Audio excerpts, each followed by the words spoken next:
नमस्कार। आप सबको मेरा प्यार भरा नमस्कार। गाइस, कैसे हैं आप सब?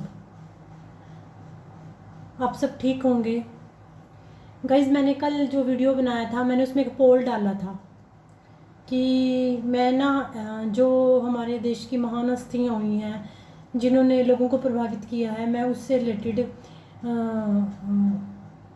पोल बना रही हूँ और आप लोगों को कमेंट बॉक्स में मुझे सजेशन देनी है कि आप किसके बारे में जानना चाहते हैं। तो गाइज़, मैंने उसको फेसबुक पे भी शेयर किया था, लेकिन फेसबुक पे ज़्यादा लोगों ने मेरे को ना तो यूट्यूब पे कमेंट दिया और ना ही फेसबुक पे बताया। तो गाइज़, फेसबुक पे एक अशोक जी हैं, उन्होंने मेरे वीडियो पे कमेंट करी थी। तो उन्होंने मेरे को स्वामी विवेकानंद और निकोला टेस्ला है जो, उनके बारे में बताने के लिए बोला था। मैक्सिमम हमारा स्वामी विवेकानंद पर तो होता ही है। आज मैं आपको स्वामी विवेकानंद और निकोला टेस्ला के बारे में थोड़ा सा बताऊंगी और फिर लास्ट में स्वामी विवेकानंद के जीवन से रिलेटेड जो भी शिक्षाएं होंगी वो भी मैं आपके साथ डिस्कस करूंगी। गाइज़, प्लीज़ मुझे अभी वीडियो का इतना नहीं है नॉलेज, क्योंकि मैंने जब चैनल शुरू किया था तो एक वीडियो में आप लोगों को बोला भी था कि मुझे अभी वीडियो इतना बनाना नहीं आता, लेकिन मैं सीख रही हूँ धीरे धीरे। देखिए गाइज़, लर्निंग तो हमारी सारी उम्र चलती है। अगर मुझसे कोई गलती हो जाए, कोई मिस्टेक हो जाए, तो मुझे अपनी बहन बेटी समझकर माफ़ कीजिएगा। और प्लीज़ कमेंट बॉक्स में आप कमेंट करके मुझे पक्का बताइएगा कि आपको इस सीरीज़ में किस महान हस्ती के बारे में जानना है। जितना मैं हो सकती हूँ आपको बताने की कोशिश करूँगी, और जहाँ मेरी गलती हो तो उसके बारे में भी आप मुझे बताइएगा कि मैं कहाँ मिस्टेक करती हूँ। तो चलिए गाइज़, हम अपना आज का ब्लॉग में शुरू करती हूँ।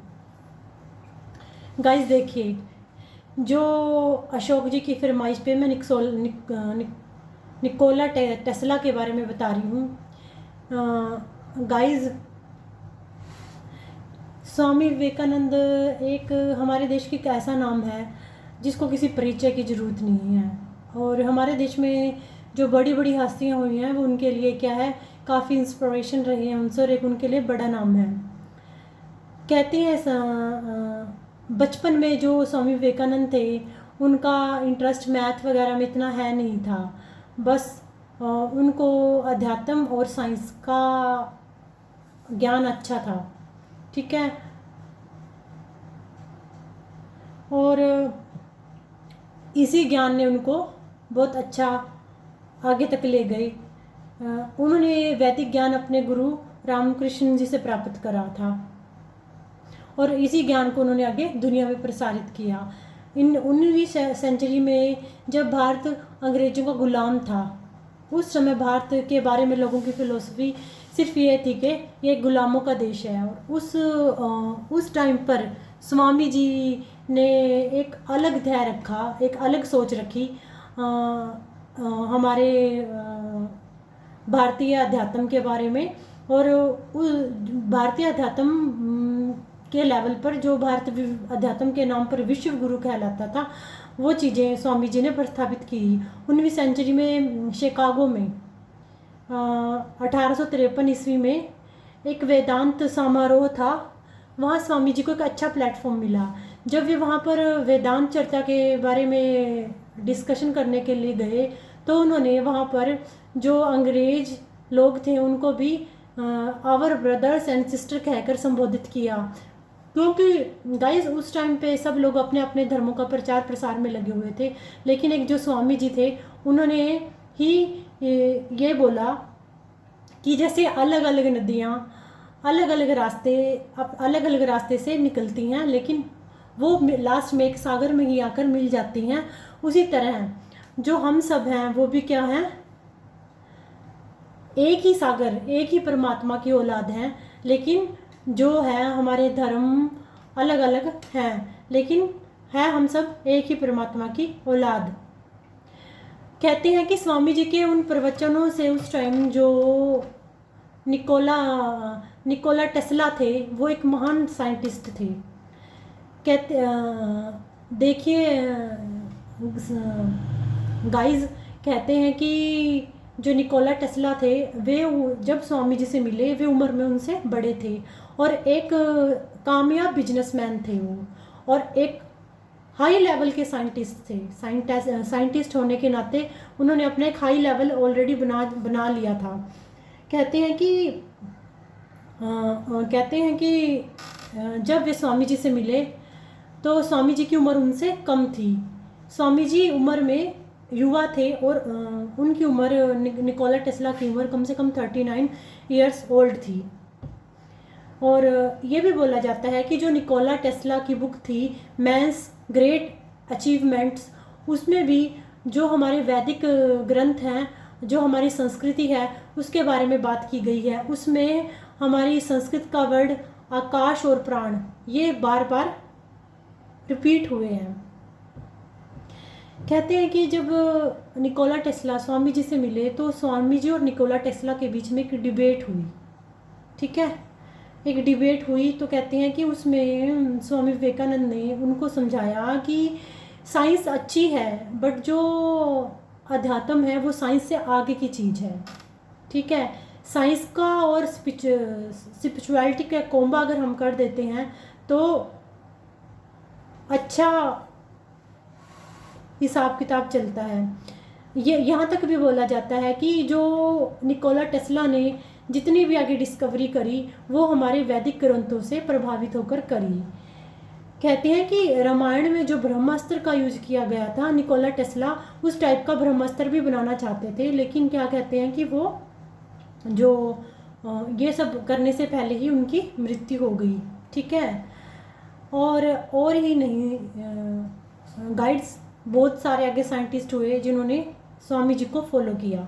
तो गाइज ये था निकोला टेस्ला और स्वामी जी के बीच में दोस्ती हो गई थी। कहते हैं कि निकोला टेस्ला और स्वामी जी अच्छे मित्र हो गए थे। तो ये छोटी सी जानकारी मैंने आपको निकोला टेस्ला और स्वामी जी के बारे में दी क्योंकि स्वामी जी तो ये कहते थे कि साइंस और स्पिरिचुअलिटी एक ही कॉइन्स के दो पहलू हैं, एक ही सिक्के के दो पहलू हैं। ठीक है, और कहते हैं कि निकोला टेस्ला ने हमारे एशियंट वेदों के बारे में स्वामी जी से बहुत कुछ ज्ञान प्राप्त किया।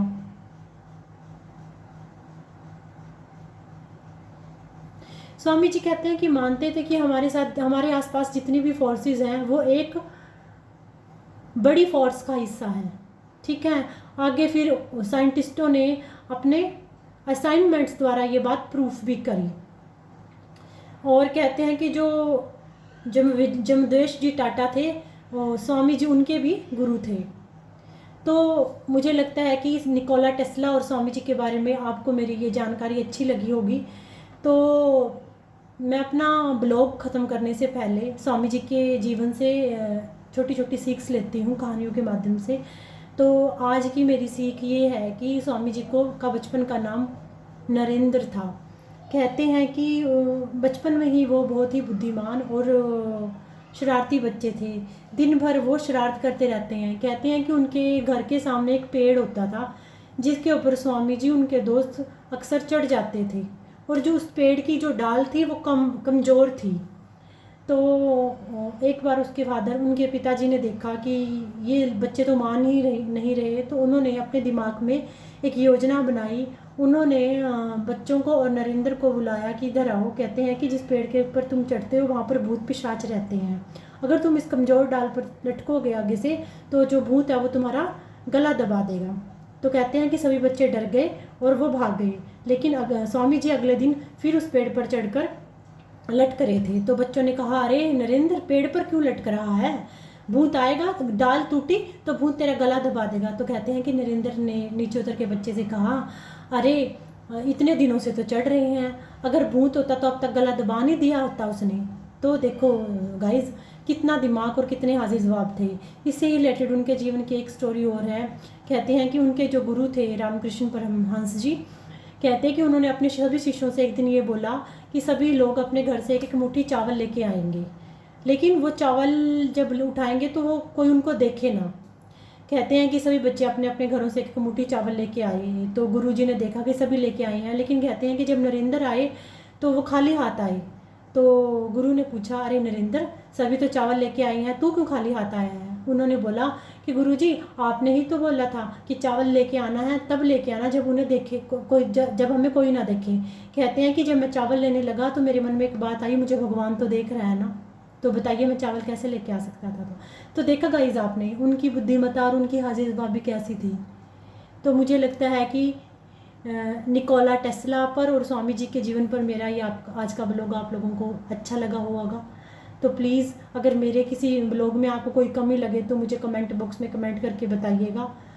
और इस सीरीज़ में आप, जैसे अशोक जी ने मुझे निकोला टेस्ला के बारे में बोलने के लिए बोला था, आप भी किसी महान हस्ती के बारे में अगर चाहते हैं तो प्लीज़ कमेंट बॉक्स में ज़रूर